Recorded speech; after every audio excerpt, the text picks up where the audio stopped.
Live here at Citizen Television. On to business news, and medical services providers are pushing for legislators to have prescription of generic drugs a first choice for doctors to tame high cost of health services in Kenya. Dennis Otieno has the details. According to the Association of Kenya Insurers, AKI, drugs make up an average of about 45% of a patient's hospital bills. This cost is attributed to the high cost of branded drugs deemed to be more effective than the generic drugs. And the difference that maybe people need to understand, number one, is the branded and the generic drugs work just as well. And when you look at the cost of the generic will be up to 20% cheaper.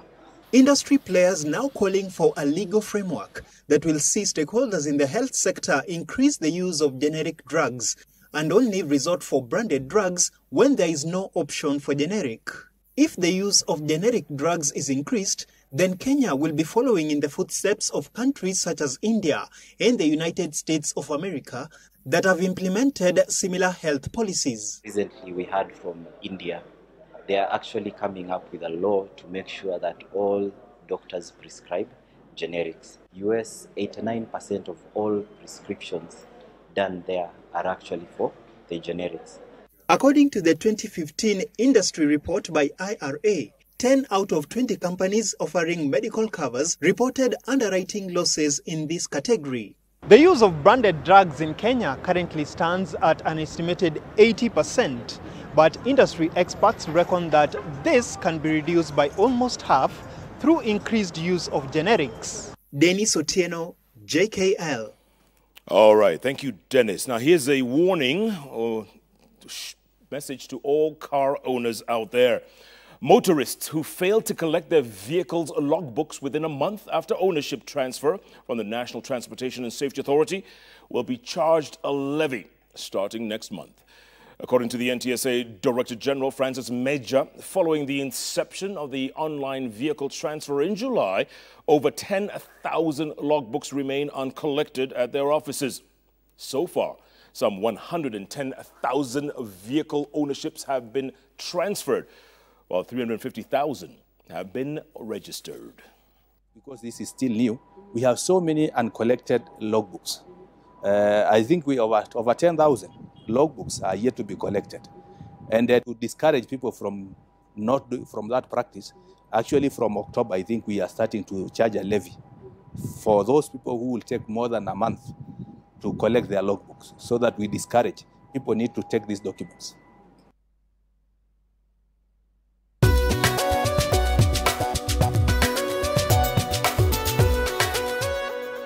All right, vehicle owners, don't say you haven't been warned. Time for some sports now. Let's go over to our very own Mike Okinyi for the latest sports headlines.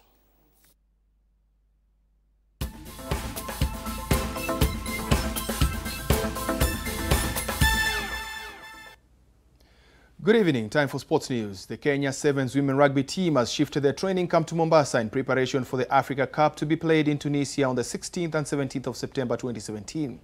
This is a crucial assignment as the winner of the tournament gets the automatic ticket for the Commonwealth Games in Gold Coast, Australia, and the World Cup in Sevens in San Francisco, USA.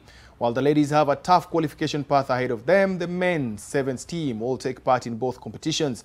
Kenya made the semi-finals of the last World Cup in Russia and qualified automatically for San Francisco. Kenya is also among the 3 countries to have played in the last Commonwealth Games in Glasgow alongside South Africa and Uganda. The Commonwealth Games will be held between the 4th and the 15th of April 2018, while the World Cup Sevens will be held on the 20th and 22nd of July. The Kenya Defence Forces team emerged the best overall in the just concluded East Africa Military and Cultural Games in Bujumbura, Burundi. Kenya's gold tally of 4 is an improvement on the 3 won at the 2016 Games. Ulinzi Stars goalkeeper James Saruni was voted the best goalkeeper after guiding his team to winning gold without losing a match. Tanzania was the second best country with 2 gold medals. Kenya will host the next edition of the Games in Nairobi. The KDF teams arrived back in the country today. The Kenya Under-23 women volleyball team has stepped up their training for the World Championships to be played in Slovenia from the 10th to the 17th of September. Kenya is in Pool B with world number 1 Brazil, world number 2 Turkey, as well as 5th ranked Japan, Bulgaria and Cuba. As part of the preparations, the team played against KCB, where they won 3 of the best of 7 sets. KCB also played Kenya Prisons, beating them 2-1. KCB are preparing for 2 league matches, as well as the Makueni tournament to be played over the weekend. Popular radio presenter Larry Asego is the latest entrant in the 2017 edition of the Concours d'Elegance competition to be held at the Ngong Racecourse. Asego has entered a 1974 Volkswagen camper. Asego is putting the final touches on the camper that will be on display to compete for the top prize. The centerpiece of the event is the judging of the 70 classic and vintage cars and 40 motorcycles under the regulations approved by the Kenya Motorsports Federation.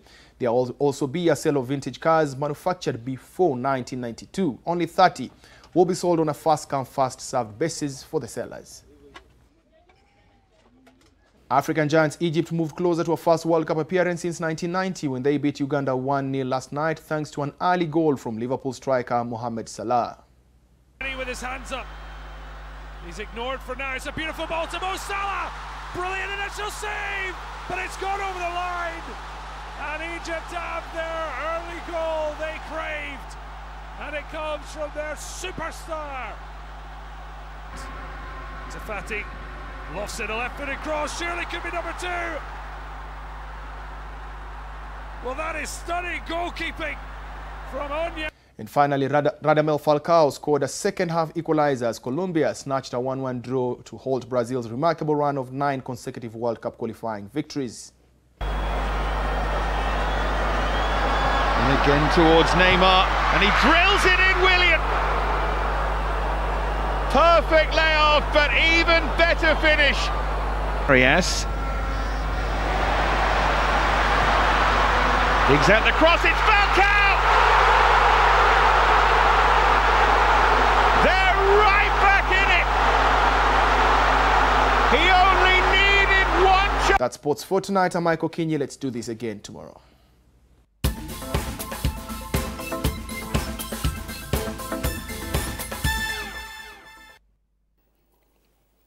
All right, that brings us to the end of the news as we know it. Time to move over to my guests. Yes, indeed, Senator from Makueni, early, on time as always. Good to see you, Senator. Hi, bro. Karibu sana, where's your friend? He's always late. Always, huh? Even if you bring him here by chopper, he'll still be late. He's referring to Senator Johnson Sakaja. Now we can call him Senator, right? Senator, yes. It's not just MP. No. Not nominated by anybody. Not nominated? No. All right, he should be walking in any moment now.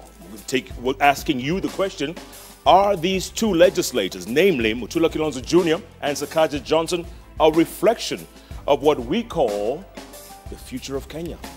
These are the numbers. 73% of you say yes, and 27% of you say no. Wow, okay, they are the future. You've heard. Let's see. You know what time it is? Oh yeah, let's do this. As soon as Sakaja Johnson, if he decides to come, look at him. Is he there? Look at this guy. Yeah.